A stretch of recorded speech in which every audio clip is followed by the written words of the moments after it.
ng pagsubok at pighati ay palaging may isang tao na nagiging dahilan para patuloy tayong magpakatatag. Pero lahat ay may limitasyon at katapusan, pati na rin ang oras na pwede natin silang makasama. Ikaw kapuso, paano ka muling magsisimula kapag nawala na ang taong nagbibigay sa iyo ng dahilan para mabuhay?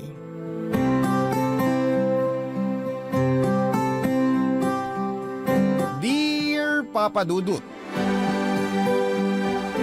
may mga relasyon na sa sobrang tagal na ay minsan ay pinalalamig na lamang ng panahon. Hanggang sa unti-unti ay hindi nyo na halos maramdaman ng unang dahilan kung bakit nagsimula ang relasyon ninyo. At tanging panghihinayang na lamang ang dahilan kung bakit nagpapatuloy pa ang lahat sa pagitan ninyong dalawa. Panghihinayang at responsibilidad na lamang ang tanging kinakapitan para pareho kayong hindi bumitaw sa lumalabo ng relasyon. Hi Papa Dudut, ako nga pala si Ella, isang online seller ng pabango. 32 years old na ako sa ngayon at nakatira dito sa Marikina. Matagal na rin po akong tagapakinig nitong inyong programang Barangay Love Stories. Hindi ko na nga po mabilang kung ilang beses akong naiyak sa mga sulat na inyong binabasa. Bukod sa mababaw talaga, ang mga luha ko ay talaga namang nakakaantig ng damdamin ng kwento ng ating mga kabarangay na nagpapadala ng kanilang mga sulat. Kaya naman nag-decide ako na ibahagi din ang kwento ko sa araw na ito. Papa Dudut, first boyfriend ko ang asawa kong si Joe. Pakiramdam ko nga ay siya talaga ang soulmate ko. Pareho kasi kami ng zodiac sign at magkasunod ang araw ng birthday namin, tapos marami ang nagsasabi na magkahawig na raw kaming dalawa. Noon pa man ay naririnig ko na rin na kapag magkamukha daw ang magkarelasyon, sila rin daw ang nagkakatuluyan. At yun nga ang nangyari sa aming dalawa, Papa Dudut.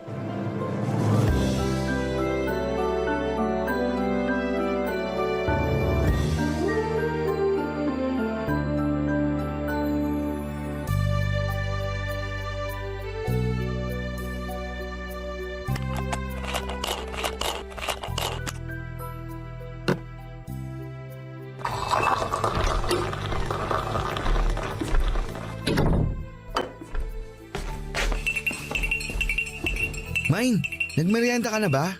Uy, Mine! Ang aga mo namang nakauwi ngayon. Maaga rin kasi akong kumota, kaya pinayagan ako ng supervisor namin na mag-early out sa trabaho. Naks naman, ang bait naman ng supervisor mo. Eh di ba, siya yung kinukwento mo dati na palaging masungit sa inyo. Oo, siya nga yun. Pero mula nang malaman niya na buntis ka, ayun, naging mabait na sa akin. Totoo yata yung sinasabi nila na may dalang swerte yung mga buntis sa mister nila. Kita mo nga halos araw-araw na akong kumukota ng dahil sa'yo. Anong dahil sa akin? Dahil yun sa sipag at tiyaga mo na makipag-usap sa mga tinatawagan nyo para bentahan ng insurance. Hindi rin, Mine. Naniniwala talaga ako na ikaw talaga ang swerte sa buhay ko. Ay, oo nga pala.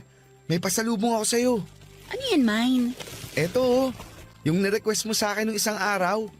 Buko pie, mula sa paborito mong store sa Laguna.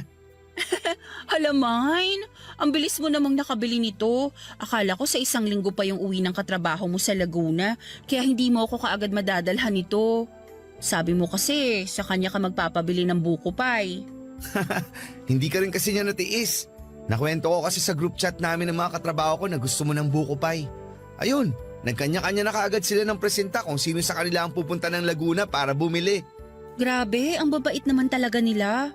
Kahit isang beses ko palang silang nakita nang isama mo ko sa dinner nyo dati, ang lakas ko na kaagad sa kanila. Excited na kasi sila sa magiging first baby natin. Lalo na 3 buwan na lang, manganganak ka na. At excited na rin ako na kinakabahan. Pero syempre, mas lamang yung excitement sa akin. Kasi gusto ko na rin talagang makita at mayakap ang baby natin. Malapit nang mangyari yun, Mine. Malapit na tayong maging isang buo at masayang pamilya. 3 buwan na lang pala magbe-birthday na rin tayong dalawa. Sakto pa na yung due date ko, halos nakadikit lang din sa birthday natin. At kapag nagkataon na nanganak ka sa birthday mo o birthday ko, makakatipid tayo sa pagsa-celebrate ng mga birthday nating tatlo. Maganda yung naisip mo, Mine. Makakatipid talaga tayo kasi isang celebration na lang ang gagawin natin. O, di ba? Natuwa ka rin? Nakaka-excite kayong isipin na tatlo tayong sabay-sabay na nagsa-celebrate ng mga birthday natin. Kaya sana talaga manganak ka na mamaya. Uy, grabe. 3 buwan pa, Mine. Masyado ka namang nagmamadali. Siyempre, joke lang yun. Excited lang talaga ako maging tatay. Kahit nung una, sobrang kinabahan talaga ako nung sabihin mo na buntis ka. Aminin mo, kinabahan ka na baka habulin ka ng itak ng papa ko nung hindi pa natin sinasabi sa kanila na buntis ako. Oo, isa talaga yung sa pinakamalaking dahilan ko. Pero ang talagang kinatakutan ko nun, baka hindi ko mabigay sa'yo ang lahat ng kailangan mo at ng magiging anak natin. Bakit parang bigla namang lumungkot yung boses mo? Alam mo, Mine, mula noon hanggang ngayon, wala akong pinagsisisihan na ikaw yung pinili kong mahalin. Lalo na dito sa pinagbubuntis ko. Kasi sigurado ko na hindi mo kami pababayaan ng magiging anak natin. Basta, tutuparin ko yung pangako ko na pagbubutihin ko sa trabaho para mabigyan ko kayo ng magandang buhay ng baby natin. Ay, kainin na nga natin tong buko pie na dala ko at baka maiyak pa ako sa pag-uusap natin to eh. Teka lang, ipagtitimpla muna kita ng kape mo. Ako na ang gagawa nun, Mine. Kumain ka na lang dito at para sa inyo talaga ni baby tong pasalubong ko.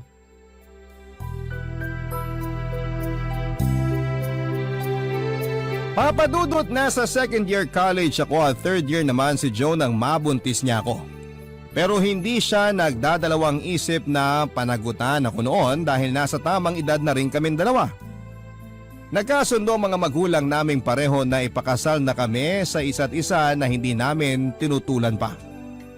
Pareho ring may kaya ang pamilya namin at gusto sana nilang magpatuloy muna sa pag-aaral si Joe pero siya na rin ang nag-decide na huminto na lamang para magtrabaho. Kinuha naman kami ng malilipatang bahay ni na Daddy na mura lamang ang upa at binigyan nila ako ng puhunan para makapagsimula ng online business ko na pabango. Si Joe naman ay nakapasok din kaagad ng trabaho sa isang insurance company. Naging maayos ang unang mga buwan ng pagsasama namin bilang mag-asawa. Kahit nakabukod na kaming dalawa sa mga magulang namin ay inaalalayan pa rin nila kami kaya hindi kami gaanong nahihirapan sa buhay. Hanggang sa maipanganak na nga namin ang anak ko sa mismong kaarawan ko. Iba pala talaga kapag may anak ka na, Papa Dudut. Kasi parang doon pa lamang talaga nag-uumpisa na nararamdaman namin ni Joe na kailangan na naming maging totoong responsable sa mga bawat kilos namin. Noong umpisa ay magaan pa kahit papaano ang lahat sa aming tatlo ni Joe at ng anak naming si Maricel. Kaya lang habang lumalaki si Maricel at lumalaki rin ang mga gastusin, doon na nag-umpisa ang pagtatalo namin ang asawa ko. Tungkol sa mga gastusin, gawaing bahay, oras para kay Maricel at kung ano-ano pang bagay na minsan ay parang wala na masyadong sense na pagtalunan pa, Papa Dudut.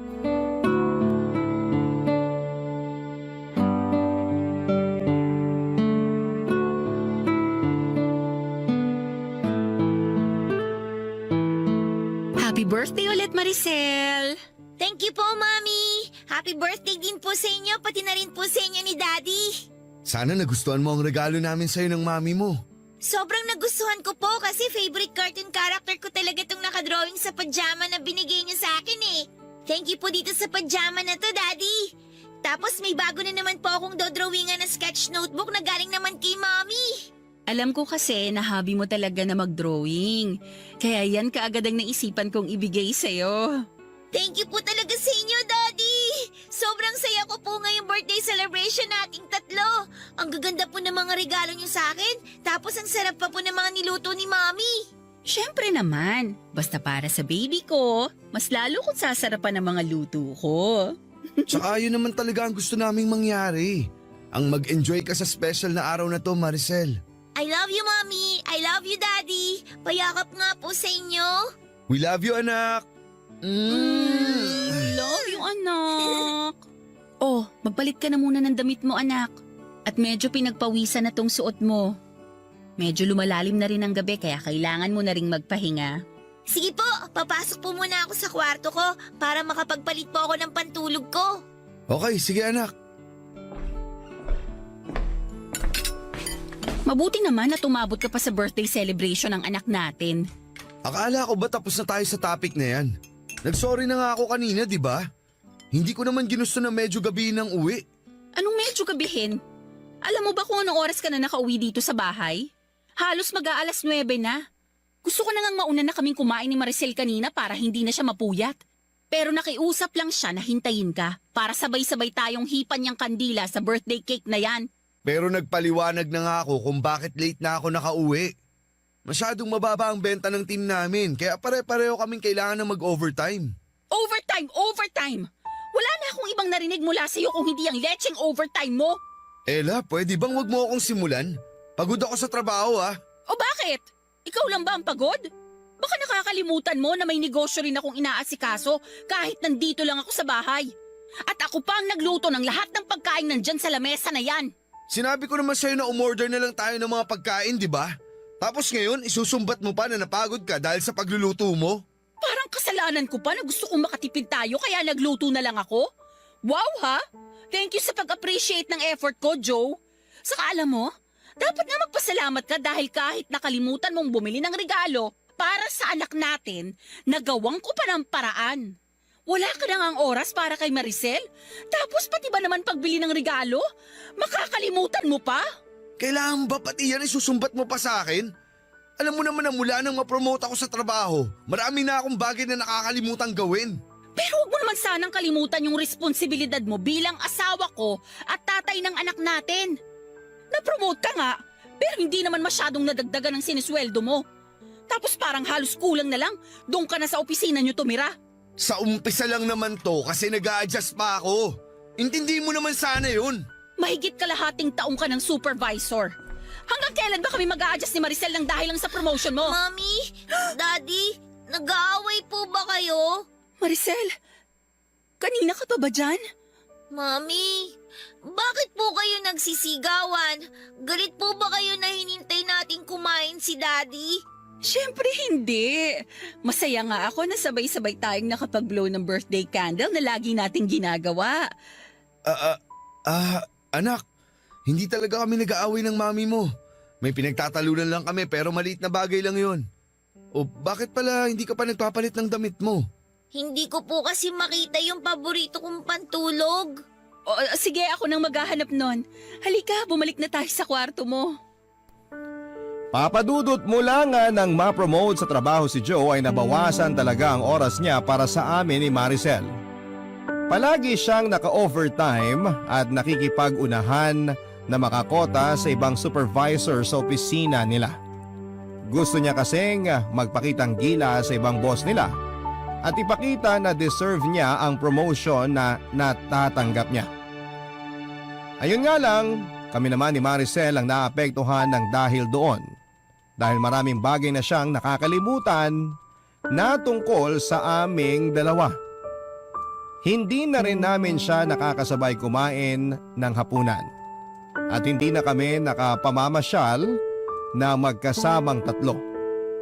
Nang ma-promote din siya sa trabaho ay kumuha siya ng hulugan na bahay na kaagad naming nalipatan. Kaya dumagdag yon sa mga gastusin namin, Papa Dudut. Pareho po kaming nagdoble kayod sa trabaho. Lumalaki na rin kasi talaga ang mga gastusin namin para kay Maricel. Pero ginawa ko ang lahat para maging responsable pa rin na ilaw ng tahanan. Bagay na hindi nasabayan ng asawa ko. Masyado siyang nag-focus sa trabaho niya na madalas ay dinadala niya hanggang sa bahay namin, Papa Dudut. Wala na nga siyang oras para kay Maricel. Tapos, madalas pang mainit ang ulo niya sa amin na mag-ina niya, Papa Dudut. Ang mga kwento ng pag-ibig, kwento ng buhay at kwento ng pag-asa. Nasa Spotify na Barangay Love Stories. Pakinggan kahit kailan, kahit saan. Barangay Love Stories sa Spotify. Kinig na, kabarangay! Sean, ang asawa kong si Joe. Nakita ko kasi na nahihirapan talaga siya sa bagong posisyon niya sa trabaho niya. Kaya lang masyado na talaga siyang nilalamon ng trabaho niya. Kahit 2 taon na siya noon na supervisor, lalo lang lumala ang ugali niya na pagiging workaholic. Kaya naman mas lalo ring lumala ang mga pagtatalo naming mag-asawa. Papadudot hindi nagtagal ay nagdesisyon na kami ni Joe na maghiwalay na lamang. Ang dahilan namin ay hindi na lang tungkol sa pagiging workaholic niya. Mas dumami ang bagay na pinagtatalunan naming dalawa. Simpleng ulam lang sa lamesa ay nagsisigawan na kami. Makalimutan niya lamang na magbayad ng bill ng tubig at kuryente, galit na kaagad ako sa kanya. Hindi ko lang nalabhan ang isusuot niyang pantalon, nasisigawan na niya kaagad ako. Marami pa kaming bagay na hindi na pagkakasunduan sa bahay, Papa Dudut. At lahat yon ay maliit na bagay lamang talaga na para bang kami na rin ang nagpapalaki ni Joe. Kaya naman humantong na talaga kami sa paghihiwalay, Papa Dudut. Si Joe ang umalis sa bahay namin pero patuloy siya sa pagbibigay ng financial support para kay Maricel. Tinulungan naman ako ng parents ko na ipagpatuloy ang paghuhulog sa bahay na tinitirhan namin ni Maricel. At dahil matalinong bata ang anak ko, naiintindihan naman niya ang nangyayaring hiwalayan namin ng daddy niya. Ayun nga lang, habang tumatagal ay unti-unti rin siyang nahihirapan. Dahil lang kinalakhan niyang masayang pamilya ay bigla na lamang nawasak, Papa Dudut.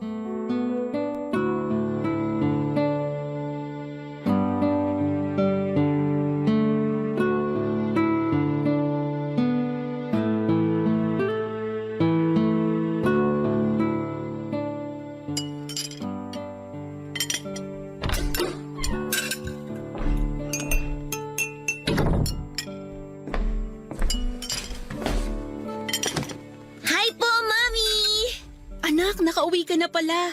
Sakto kasi katatapos ko lang magluto nitong pancake na merienda mo. Wow! Favorite ko po yan! Lahat naman ng niluluto ko, favorite mo eh. Siyempre po, lahat kasi ng niluluto nyo, masarap po talaga, Mami. Sus, binola pa ako ng anak ko. Totoo po yun, Mami. Kaya nga po palagi ako malakas kumain kapag nandito ako sa bahay eh. Kasi wala akong pinalalampas sa mga niluluto nyong pagkain para sa akin. Naku, mukhang may gusto ka lang ipabili sa akin ah. Wala po. Nagsasabi lang po talaga ako ng totoo. Umupo ka na nga dito nang makapagmerienda ka na. Sige po. O, eto na yung pancake at chocolate drink mo. Thank you, Mami. You're welcome, anak. Malapit na nga pala ang birthday mo. Birthday po nating 3 ni Daddy. Oo nga naman, birthday nating 3. Ano bang gusto mong gawin sa birthday natin? Gusto mo ba na i-invite natin ang mga classmate mo para makapag-celebrate ka kasama sila? Hindi na po. Alam niyo naman po na konti lang ang friends ko sa school namin eh. Eh di yung mga friends mo na lang ang invite natin. Busy po sila sa araw na yon. Ah, ganun ba? O sige, ipagluluto na lang kita ng paborito mong carbonara kahit wala tayong bisita. Yay! Sige po, Mami! At saka para mas maging espesyal pa ang birthday mo, ano gusto mong regalo? Sabihin mo lang sa akin at ibibigay ko sa iyo yon. Talaga po? Kahit ano pong hilingin ko, bibigay nyo? Oo naman, basta ba kaya kong bilhin eh. Hindi nyo naman po kailangan gumastos sa regalo na gusto ko. Anong ibig mong sabihin, Maricel? Mami, yung gusto ko po sanang regalo sa birthday ko, yung makapag-celebrate po ulit tayong 3 ni na Daddy ng magkakasama kagaya ng dati. Nung 1 taon po kasi si Daddy ang kasama ko nung birthday niya sa apartment niya. Tapos nung birthday po natin, tayong 2 na lang po yung magkasama dito sa bahay. Maricel, naiintindihan mo naman siguro yung sitwasyon natin ngayon. Pati na rin yung tungkol sa amin ng daddy mo. Opo, naintindihan ko naman po, Mami. Pero baka po mapagbigyan niyo ako na makapag-celebrate ulit tayong tatlo ng magkakasama sa birthday natin. Yung sabay-sabay po tayong magbo-blow ng candle ng birthday cake natin. Tapos yayakapin niyo po ako ng mahigpit pagkatapos po nun. Sa totoo lang anak, hindi kasi ako sigurado sa magiging schedule ng daddy mo. Baka hindi rin siya pwede sa araw mismo ng birthday natin. Ganun po ba? Sayang. Miss ko na po kasi talaga yung pagsa-celebrate nating tatlo ng magkakasama eh. Miss ko na po yung mga oras na palagi tayong namamasyal. Kaya sana po mapagbigyan niyo ako sa hiling ko na yon. Kasi yun lang naman po talaga ang... Maricel, bakit? Anong nangyayari sa'yo? Mami, nahihilo po ako. Sumasakit po yung ulo ko. At saka... Oh! Maricel? Maricel, anak! Anak, gumising ka! Papadudod, sobrang nataranta talaga ako nang bigla na lamang mahimatay si Maricel na kaagad kong nasalo nang matumba siya mula sa kinakaupuan niya. Ilang beses ko pang tinapik-tapik ang pisngi niya pero hindi kaagad siya nagkaroon ng malay. At dahil wala naman akong kotse, kaagad ako humingi ng tulong sa mga kapitbahay namin para madala sa ospital ang anak ko. Mabilis ding nakarating doon si Joe nang tawagan ko siya. Nung una, sinabi ng doktor na anemic ang anak namin pero may mga test pa raw sila na kailangang gawin para sa kanya. At pagkalipas ng ilang araw, napahaguluhol na lamang ako nang malaman namin ang resulta ng mga test na yon, papadudot. Merong stage 3 leukemia ang anak naming si Maricel. Papadudot, sinabi ko sa mga doktor na gawin nila ang lahat para gumaling ang anak namin ni Joe kaya sinimula na kaagad ang mga therapy na kailangan para sa kanya. Pero mabilis na raw na kumalat ang cancer cells sa iba't ibang bahagi ng katawan ni Maricel at doon na nga nagsimulang manghina ang anak namin. Nakita ko pa rin na pilit niyang nilalabanan yon. Nakita ko rin na para bang nagkaroon siya ng lakas nang sabihin namin sa kanya ni Joe na tutuparin namin ang birthday wish niya na mag-celebrate kaming tatlo ng birthday ng magkakasama. Pinakita at pinaramdam niya sa amin na parang wala siyang sakit dahil doon, papadudot.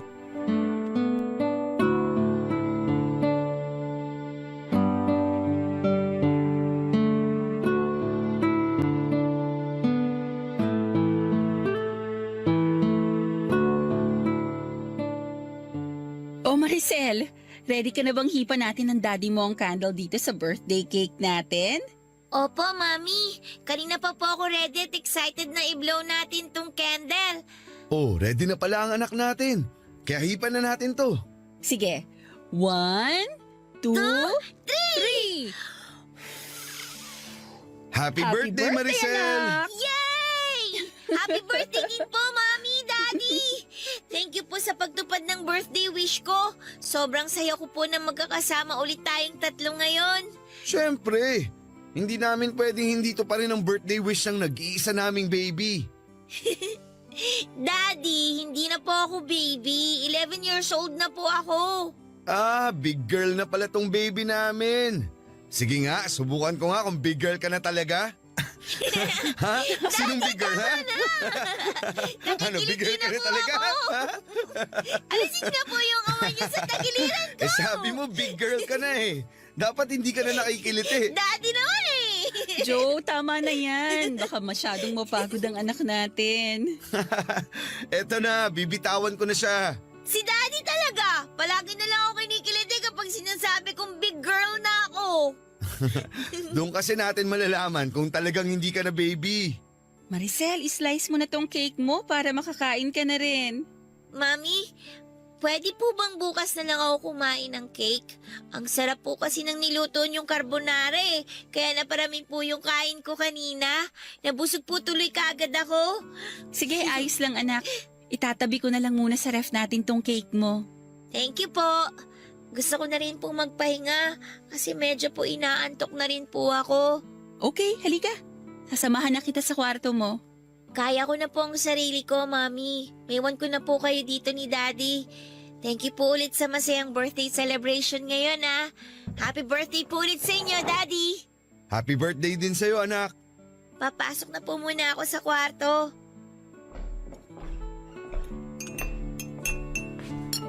Baka pala hindi ako makasama sa chemotherapy ni Maricel sa Sabado. Bakit naman hindi? Nung isang linggo ko pa sinabi sa iyong tungkol dun ah. May meeting kasi ako sa isang malaking prospect namin na client. Hindi ko pwedeng ipagkatiwala ang meeting na yun sa mga agent ko. Kasi nga malaking account yun. Eh paano naman ang anak natin? Sa akin mo na lang ba talaga siya iaasa? Ay nako, bakit ba kailangan ko pang itanong yun? Eh kahit naman nung wala pang sakit si Maricel, ako na lang halos ang nag-aasikaso sa kanya. Para namang sinabi mo na naging walang kwenta akong tatay sa kanya. Kaya ako lang naman hindi mabitawan ng meeting na yun dahil malaking incentive ang makukuha ko doon. At magagamit natin yun sa mga panggastos para sa therapy at gamot ni Maricel. Hindi mo kasi talaga naiintindihan ng point dito, Joe. Hindi lang perang kailangan sa'yo ng anak natin. Presensya mo.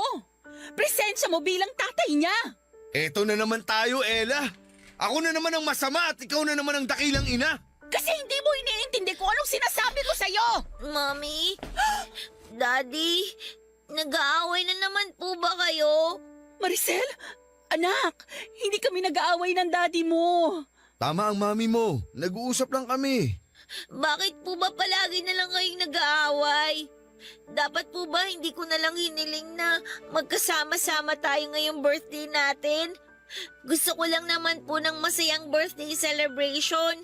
Gusto ko lang po na makasama kayong dalawa. Sobrang hirap po ba talagang ibigay yun sa akin? Sana po hindi nyo na lang pinilit na magkasama-sama tayo ngayon. Kung mag-aaway lang din po pala kayo ulit. Maricel! Maricel, sandali lang! Anak! Papadudot ilang minuto rin pong nagkulong si Maricel sa kwarto niya at umiyak bago niya kami pinagbuksan ni Joe ng pinto. Pareho namang kaming nagsorry sa kanya ni Joe at alam kasi namin na nasira namin ang dapat sana ay masayang birthday celebration naming tatlo.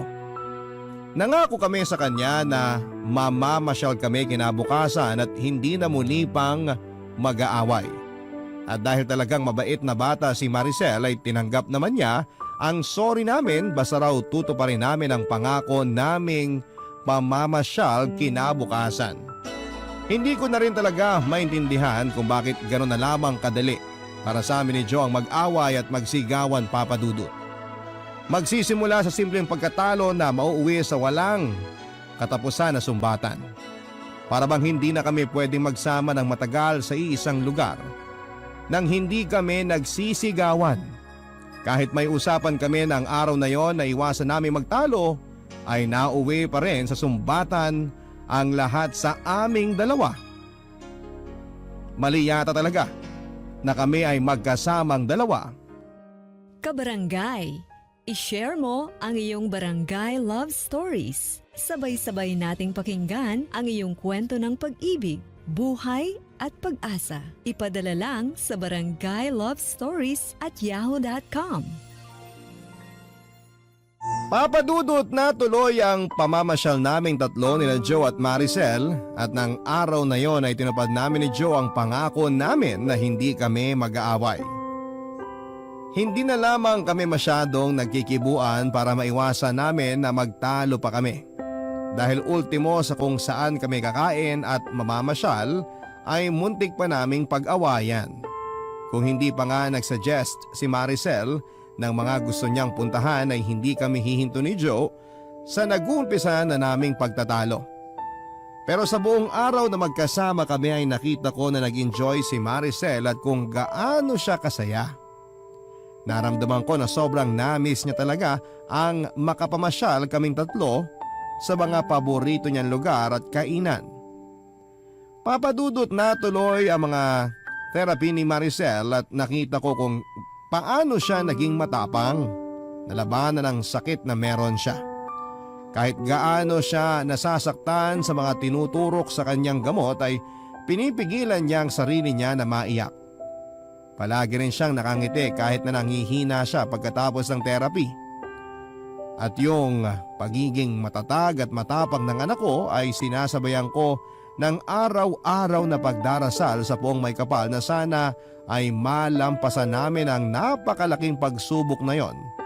Na sana ibigay na lamang sa amin ni Maricel, na sana pagalingin niya ang anak ko, na sana ay makasama pa namin siya ng mas mahaba pang panahon. Kaya nga lang Papa Dudut, bigo ako. Dahil pagkalipas ng halos 1 taon, sinabi ng doktor na umakyat na sa stage 4 ang cancer ni Maricel at binigyan na rin ng taning ang buhay niya. Hindi ko po yun natanggap at patuloy akong nananalig noon na gagaling ang anak ko, na magkakaroon ng himala at sasabihin ng doktor na wala ng cancer ang anak ko, Papa Dudut.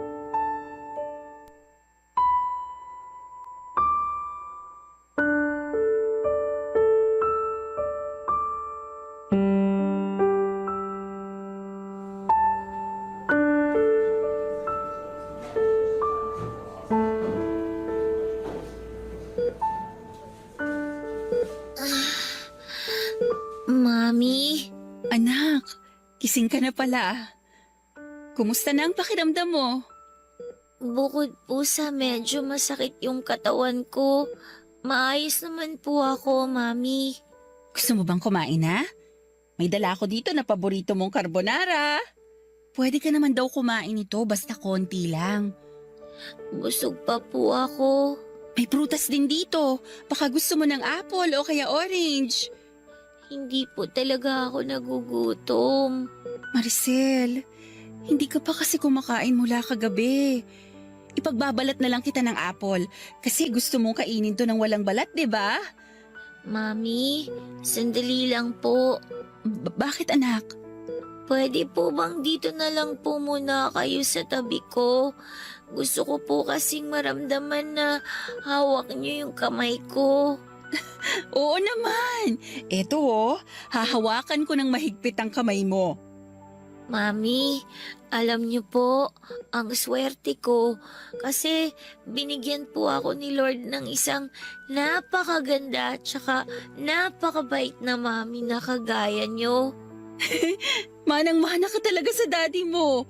Gusto mo na parati akong binobola.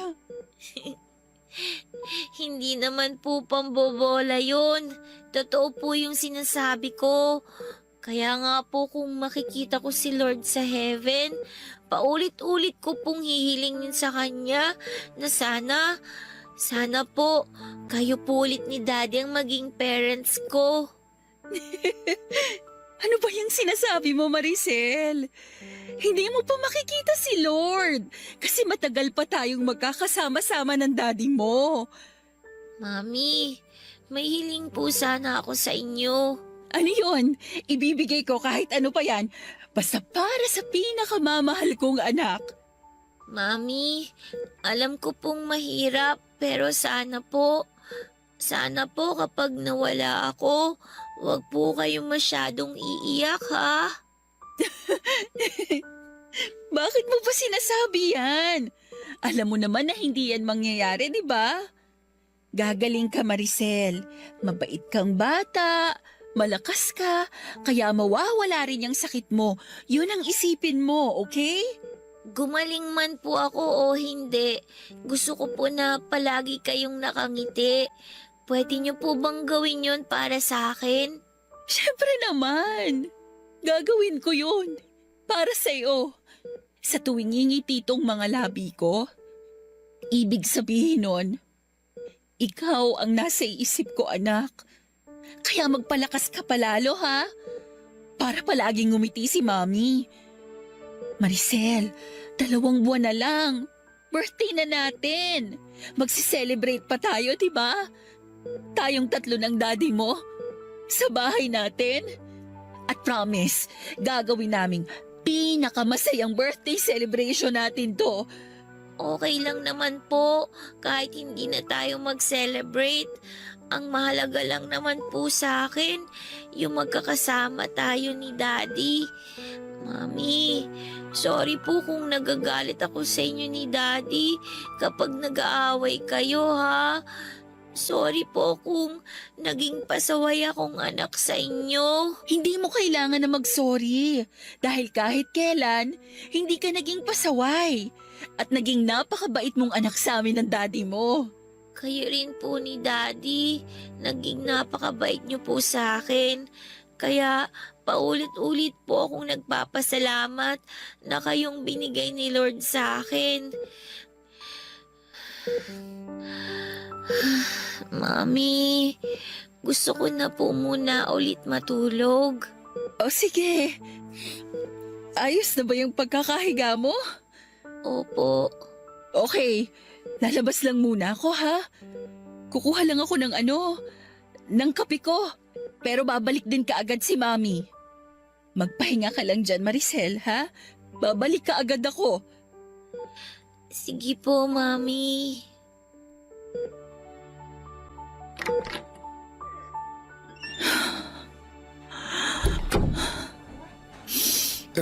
Ella, bakit ka umiiyak? Si Maricel kasi, parang nagpapaalam na siya sa akin kanina. Malakas pa ang anak natin. Alam ko na makakasama pa natin siya ng mas matagal. Joe, hindi ko kayang mawala ang anak natin. Hindi ko kayang mawala si Maricel sa akin.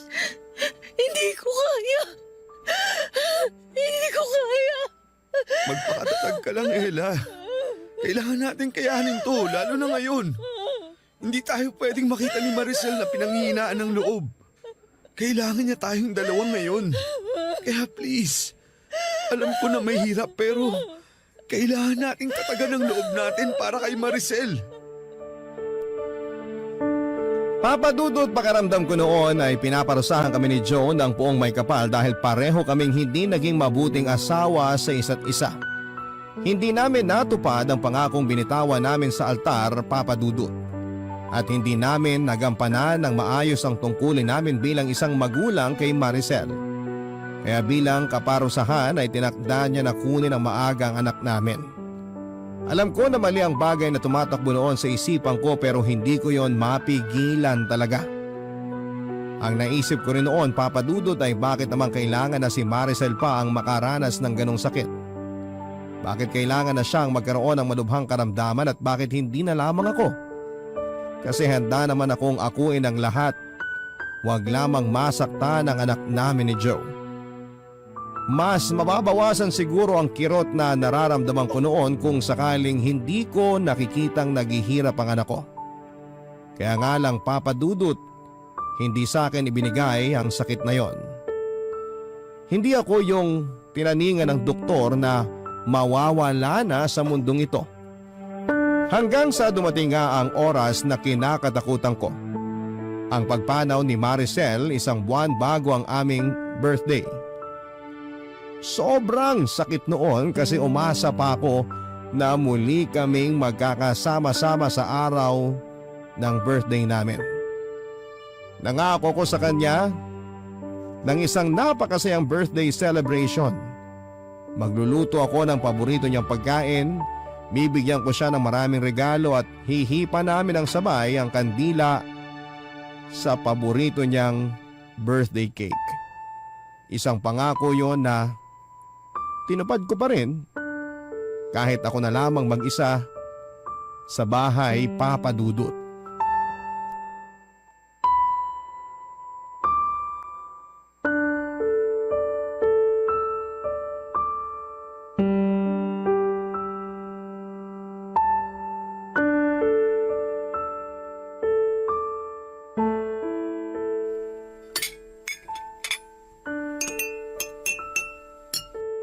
Ayos na siguro itong mga pagkain na nandito sa lamesa. May carbonara, fried chicken, buko salad, at saka strawberry ice cream. Sigurado ako na magugustuhan lahat to ni Maricel. Anak, nakikita mo ba itong mga inihanda ko para sa birthday nating dalawa? Lahat to paborito mo. Kaya ako nandito ka lang. Sigurado ako na sobrang matutuwa ka. Maricel, miss na miss ka na ni Mami. Payakap naman oh. Yakapin mo naman ako kahit sa panaginip ko lang. Miss na kita. Sobra. Ella? Ella, gising ka pa ba? Si Joe yun ah. Bakit pa siya pumunta dito sa bahay ng ganitong oras? Ay, pagbuksan ko na nga siya ng pinto.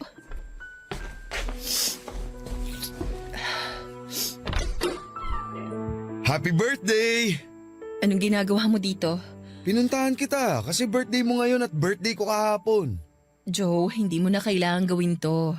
Hindi mo man lang ba ako papapasukin? Sayang naman tong cake na dala ko kung paalisin mo lang ako. Isa pa, hindi rin ako nakapag-celebrate ng birthday ko kahapon. Pwede bang sabay na tayong mag-celebrate ngayon? Gabi na. Siguro mas mabuti pa Please, kung... Ella.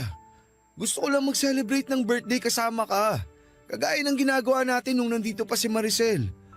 Kahit ngayon lang. Pagbigyan mo sana ako. Sige, halika. Pumasok ka na. Salamat.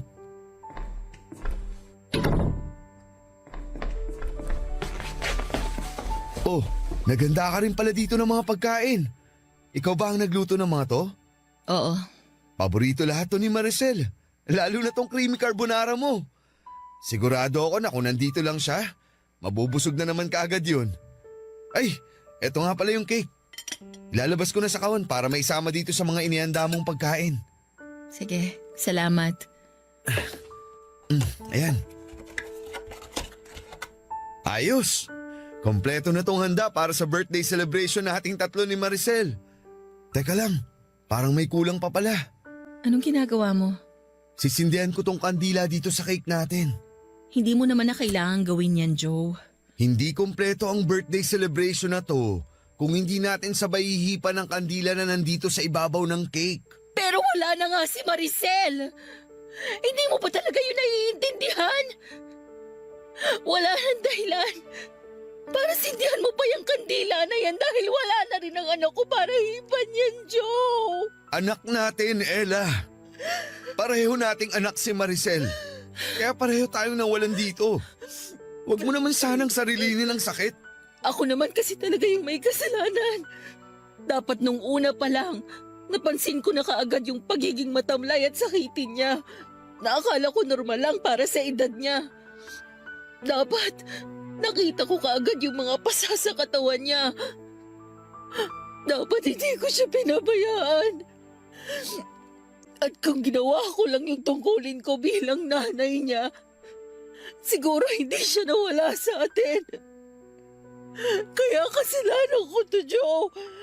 Kasalanan ko kung bakit nawala ang anak natin. May kasalanan din ako. Kasi nawalan ako ng oras para sa inyong dalawa. Alam ko naman, Ella, na ako talaga ang punot dulo kung bakit tayo naghiwalay. Dahil hinayaan ko na sirain ng trabaho ko ang pamilya natin. Nagpalhamon ako sa karir at pera ko. Pero kahit ano palang pagsusumikap ang gawin ko sa trabaho, hindi rin nun maibibigay ang totoong kaligayahan ko. Kasi hindi na iligtas ng perang pinagpaguran ko ang buhay ng anak natin. Joe! Hindi ko lang pinapakita pero palagi kong sinisisi ang sarili ko. Tama ka naman eh. Napakagago ko kasi wala nang ibang naging importante sa akin kung hindi ang trabaho ko. Ella, sorry. Sorry kung hindi ko talaga nagampanan yung papel ko sa pamilya na to. Sorry kung napabayaan ko kayo ng anak natin. Pero please, hayaan mo akong bumawi sa'yo. Hindi pa naman huli ang lahat, di ba? Hindi pa huli para muli nating maayos ang lahat sa ating dalawa. At alam ko na ito rin ang gusto ni Maricel na mangyari. Ang magkaayos tayo at ang pamilya na to. Hindi ko alam. Ewan ko. Masyado pang magulo para sa akin ang lahat. Sa totoo lang, Hindi ko kasi alam kung paano mag-uumpisa ulit. Hindi ko alam kung paano ko tatanggapin na wala na si Ella sa buhay ko. Joe, alam mo naman na sa kanya umiikot ang mundo ko. At ngayon na wala na siya, hindi ko alam kung paano magsisimula. Hindi ko alam kung paano bibigyan ng dahilan ng sarili ko para magpatuloy sa buhay na to. Basta ang alam ko lang, sobrang sakit. Sobrang sakit dito. Ang sakit-sakit kasi kahit kailan, hindi ko na makikita at mayayakap pa ang anak natin. Papa Dudut, hindi ko talaga alam kung paano muling magsisimula nang hindi nakasama si Maricel. Sa lumipas na halos 12 taon, sa kanya ko na pinaikot ang mundo ko. Mula sa pagising sa umaga hanggang sa pagtulog sa gabi, kaya hirap na hirap ako na patakbuhin ang oras ko nang wala na siya sa bahay o sa bahay ko. Halos hindi ko na rin natutukan pa ang online business ko at madalas din na nasa bahay ang mga magulang ko, pero tinataboy ko lang sila at sinasabi ko na kaya ko ang sarili ko. Sila ang tumutulong sa akin noon para sa mga bayarin ko na napabayaan ko na. Pinayuhan din nila ako na mas mabuti raw kung ibenta ko na lamang ang bahay na tinitirhan ko para mabilis ako makapag-move on, bagay na hindi ko sinang-ayunan. Dahil nasa bahay na yon ang ilan sa mga pinakamagagandang ala-ala namin na magkasama ni Maricel. Gabi-gabi at araw-araw po akong umiiyak sa iba't ibang sulok ng bahay, Papa Dudut. Nandun ako palagi sa kwarto ni Maricel at madalas na tinititigan ang mga gamit niya pati na ang mga drawings niya. Minsan din ay niyayakap ko ang mga damit niya o kaya ay ang una niya sa kama. At kapag naaamoy ko siya o kaya ay umiihip ang malamig na hangin, nararamdaman ko na parang nandun lamang siya at nakayakap sa akin. Hirap na hirap talaga akong magsimula muli, Papa Dudut. Hirap akong makita ang bukas nang hindi na siya kasama. Sana kung si Maricel ay tumakbo ang oras ko at umikot ang mundo ko. Paano pa ako magpapatuloy kung pakiramdam ko ay nag-iisa na lamang ako? Isang linggo ang lumipas nang sinimulan kong dalaw-dalawin sa bahay ni Joe, Papa Dudut. Nung una ay tinataboy ko pa siya at sinasabi ko sa kanya na hindi ko siya kailangan. Wala akong ibang kailangan sa buhay ko kung hindi ang anak ko lamang. Umalis din siya sa bahay pero muling bumalik kinabukasan at paulit-ulit ko siyang tinataboy pero hindi niya ako sinukuan. Sinabi niya na palagi lang siyang nandyan para sa akin. Sila na mga taong nagmamahal sa akin. Sinabi niya rin na kailangan kong magpakatatag hindi lamang para sa sarili ko kung hindi para na rin kay Maricel. Sigurado raw siya na nalulungkot ang anak namin kasi nakikita niyang patuloy akong nahihirapan sa pagkawala niya. Hanggang sa hindi ko na nga napigilan ang sarili ko na maiyak sa kanya. Tama naman kasi si Joe sa lahat ng mga sinabi niya. Mas lalo ko lang pinahihirapan ang anak naming si Maricel kung patuloy akong magkukulong sa kalungkutan. Papa Dudut, nagkabalikan din po kami ni Joe hindi lamang dahil sa awa kung hindi dahil sa mas naiintindihan na namin ang isa't isa. Sa pagkawala ng anak namin ay pareho kaming maraming na-realize ng asawa ko.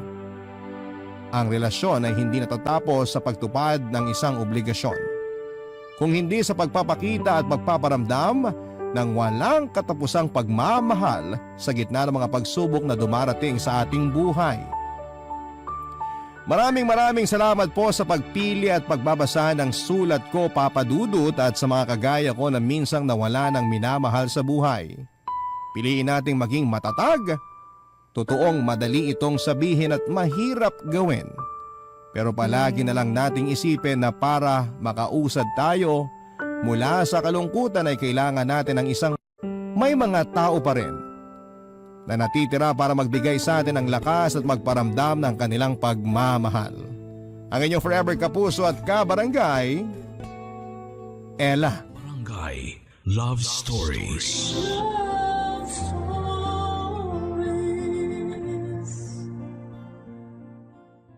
Barangay LS 97.1. 97.1. Number 1. Forever.